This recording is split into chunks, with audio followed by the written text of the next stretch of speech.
Welcome to Today's Homeowner with Danny Lipford. Expert advice on improving your home from the pages of Today's Homeowner magazine and remodeling contractor Danny Lipford.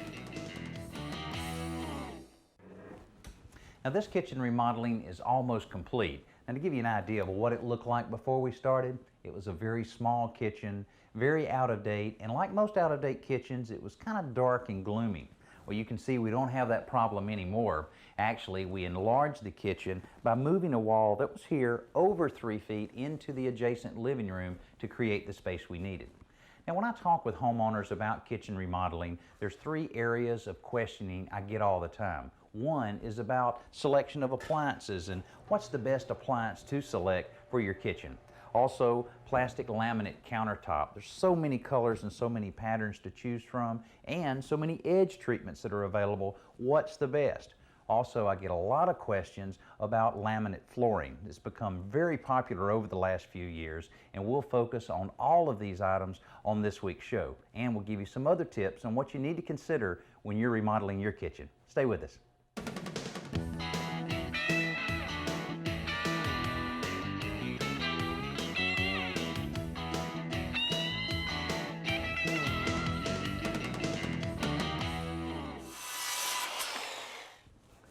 Plastic laminates have really come a long way. You know, each year they're introducing new colors, new patterns, new edge treatments. It's a lot to keep up with. Now this is a simulated marble with a verdi-green color. It's available in a lot of other colors as well. Now to help you make your selection on your countertop, let's take a look at what's available. Now this is the kind of place to go to select your plastic laminate. It's a countertop supply house. Here you have the full sheets and a full selection of all the different colors and patterns. And instead of selecting from a little small sample like this, you're actually able to see the full sheet to really know exactly what it'll look like when it's in your home. Now, you know, laminate is very flexible, also very versatile, and allows you to not only use it on your countertops, but also the backsplash on the wall behind your countertops. Also, if you have a bar area that gets a little wear and tear from people's feet hitting it, this is perfect to put on that wall section. Now this is what you use to apply over like a piece of plywood or particle board to create your countertop. There's also pre-made countertop sections called post-form.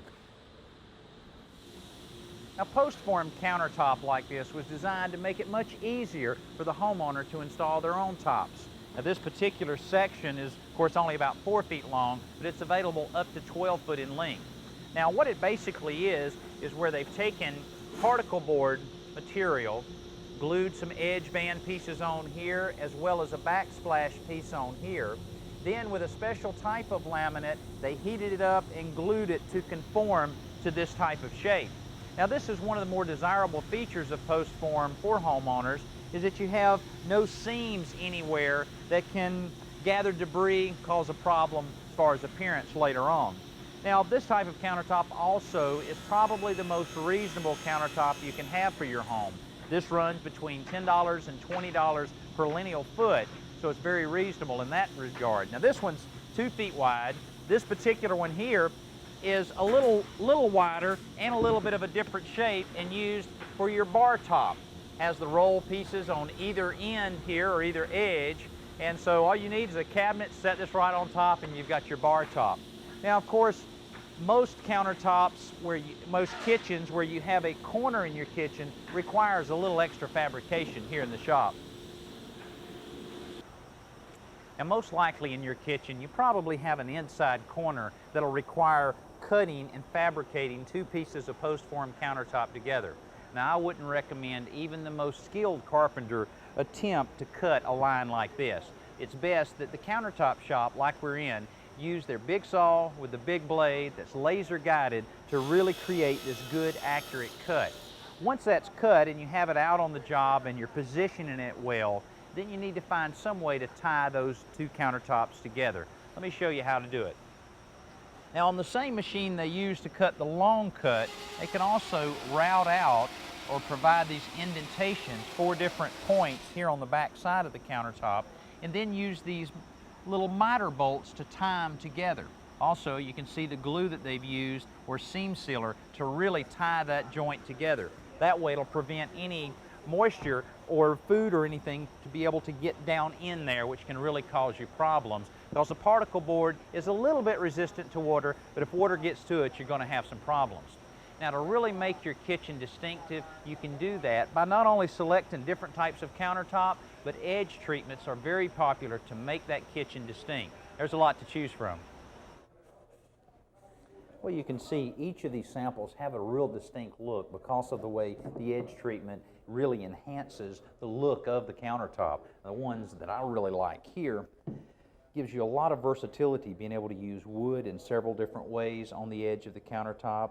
This particular one, you can inlay some laminate in there for a little bit of an accent.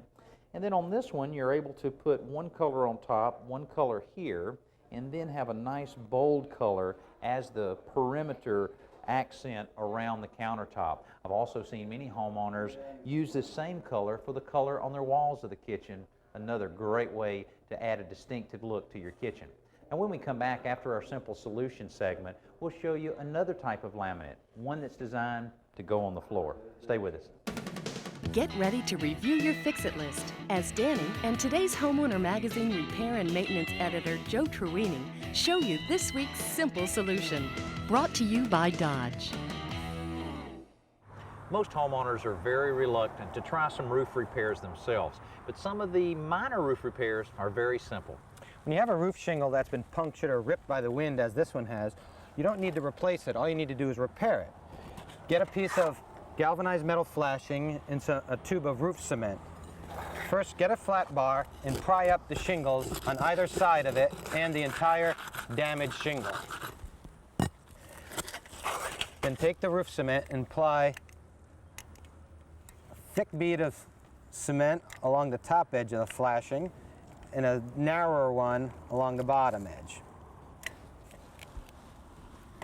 And take it, slip it underneath, making sure to position it all the way up beyond the course above and on either side, covering the entire tab.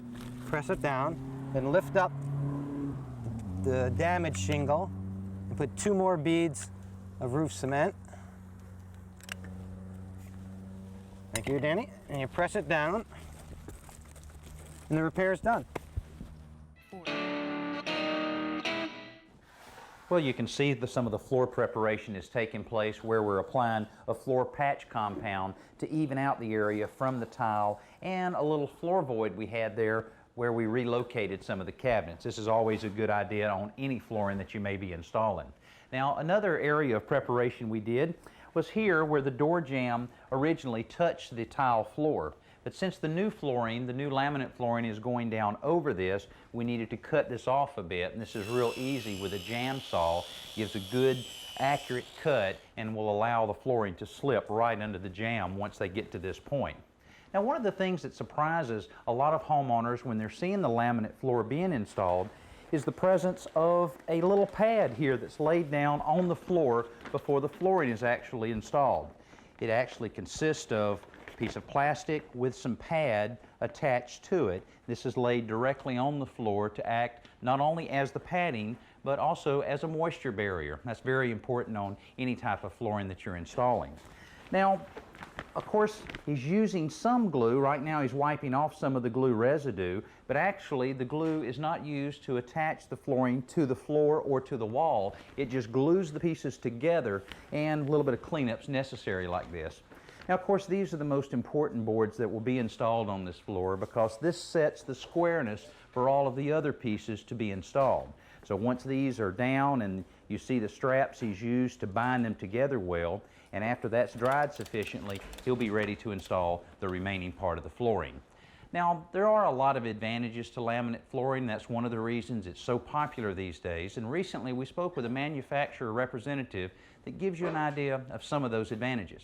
The use of laminate flooring these days is something a lot of consumers are embracing very, very rapidly. If you ask anybody, including yourself, what kind of a complaint do you have about the current floor, whether it's in your bedroom or your bathroom or your living room or your kitchen, everybody's got some kind of problem with wood and ceramic and tile and vinyl. Laminate begins to answer some of the typical complaints. For example, a tile floor. If you dropped a nice glass on your tile floor, chances are your glass would shatter. Laminate floor is actually, although it's very hard and durable, it's actually kind of forgiving, so your dishware won't necessarily shatter on impact. In terms of wood, wood is a great look in the kitchen, and over the past 5 years, the use of wood in the kitchen is really taken off, real wood. Trouble is, after a couple of years, the occasional ice cube might come out of the refrigerator and fall and expand in a seam and pop off the protective finish. So over a couple of years, some of the wetness that happens in a kitchen begins to attack the wood itself. And even though it looks nice to blend the wood from the living room into the kitchen, you have areas where it looks worn more than other areas. So laminate begins to help you with that too. If you have small kids, vinyl itself, vinyl tends to gouge and tear. Again, laminate is kind of a good answer for that as well. It's a lot more durable and a lot more practical than vinyl or wood. Well, clearly there are a lot of advantages in using a laminate floor. Another advantage is how quickly and easily it installs. Actually, over the last few hours, they've been able to install all the way to this point. Another hour, they'll be complete with the flooring. Then they'll be putting the finishing touches on with using a special shoe molding that was provided with the flooring. It has the same color and graining as the floor, and that'll allow them to cover up the crack they've had to leave all the way around the perimeter of the room. It's about a 1/4 inch crack that allows for expansion and contraction, which will definitely happen with almost any type of floor. Now once this is installed and a little cleanup takes place, this floor will be complete, it'll look great, and last a long, long time. Now if you're considering putting a laminate floor in, you're going to spend a little bit more than you would on ceramic. Ceramic generally runs around $6 a foot for the materials and labor. The laminate floor around $7 a foot, which is actually a little less expensive than most pre-finished type wood that you see in situations like this. Now stay with us. Next, our best new product. It's time to check out this week's best new product with Danny and today's Homeowner Magazine Editor-in-Chief, Paul Spring.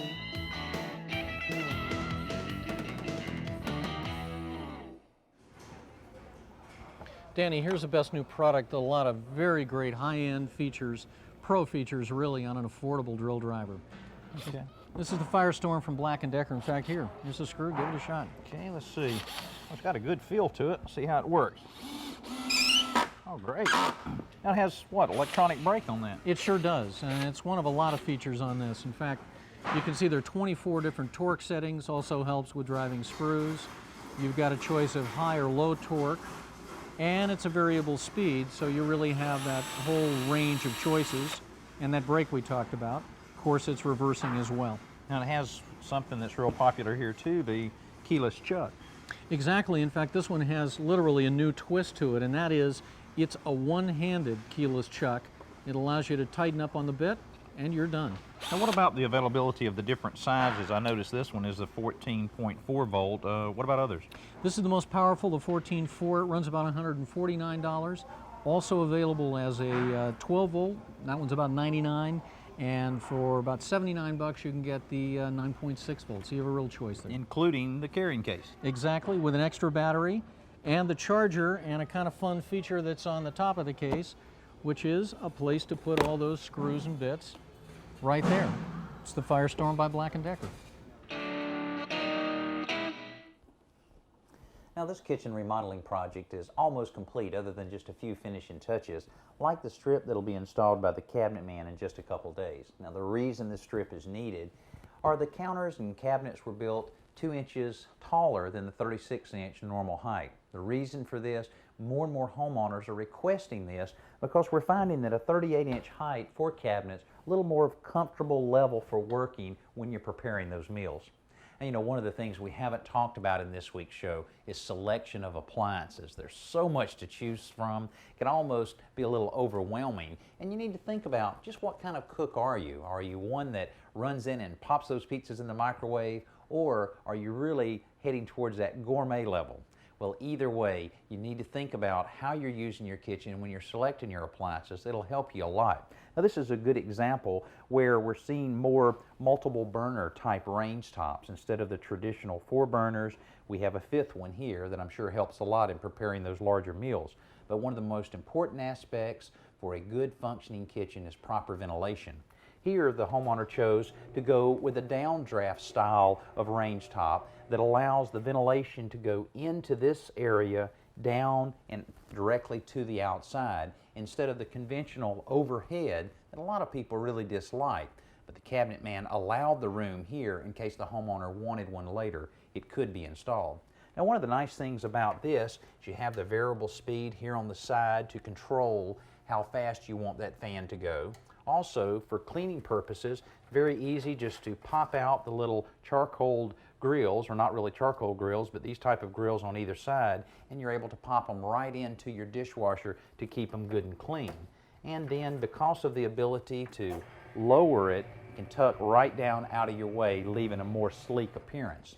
Now, the challenge we had here in providing the ventilation ductwork for the downdraft is we had an existing slab. We really didn't want to take up room inside the actual base cabinet itself. So in the space between the bottom of the cabinet and the slab is an area of about 3 inches. We had specially built some ductwork that would lay right on the floor under that base cabinet section and allowed us to ventilate it straight to the outside and put a little cap on the outside wall. This is perfect so that it doesn't take up any room at all in that base cabinet. Of course, there's a lot of range tops to choose, a lot of other appliances to choose, but one of the things that has really challenged a lot of manufacturers of appliances is the popularity of the open floor plan where the kitchen is open to the adjacent areas. That's a consideration in selecting appliances as well. This is an open kitchen, and what that really causes you to do is to really try to open it up to keep things sleek and low profile, like these smooth top cooktops. The other big innovation that this is causing is a focus on quietness in appliances and energy efficiency. Particularly when you look at dishwashers and refrigerators, we've upgraded the motors, made them more quiet, more energy efficient, and we're working on insulation to also upgrade that so that really the noise doesn't get out of the kitchen. I think you'll agree there's nothing more annoying than a loud dishwasher. Now, here's an appliance that we're installing quite a bit where the microwave has been combined with the oven. And it really makes sense because for so many years the microwave sat around homeowners' countertops taking up that valuable space. Here, by consolidating them, takes up less space, and by raising up the oven like this makes a lot of sense too, because it's a lot easier to take things in and out of the oven, making it a lot more functional. Now, when you're talking to your contractor about appliances, it may bring up the issue as to who buys the appliances. And with the competitive nature of the retail appliance market, you may find you can buy them just as inexpensively as the contractor himself. Have them delivered and then let him handle all of the installation. Stay with us, we'll be right back. Now, let's go outside for Around the Yard with Danny and lawn and garden expert Jennifer Brennan. Brought to you by Scott's Lawn Products, for a great lawn, guaranteed.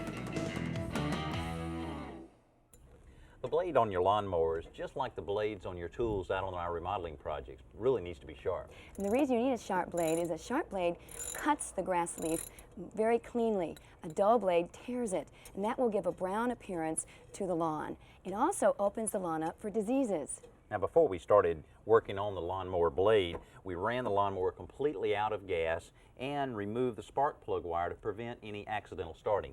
You also want to do this on a surface different than the lawn, because any petroleum products that spill on the lawn will damage it. Now, once you get the blade off of the lawnmower, you can put it in your vise in your workshop and use a file to get a good sharp edge on it, or use a bench grinder, or the easy route, take it to the lawnmower shop and let them sharpen it for you. And it's always a good idea to have an extra blade on hand that's sharp, so that when you're sending your blade out, you have a sharp blade and you can keep on mowing. Well, as you can see, this kitchen remodeling project is complete, and the homeowners have already started using their new kitchen. Through the renovation, we were able to address many of their concerns with their old kitchen that was very dark, very small, and basically very out of date. We'll see you next week.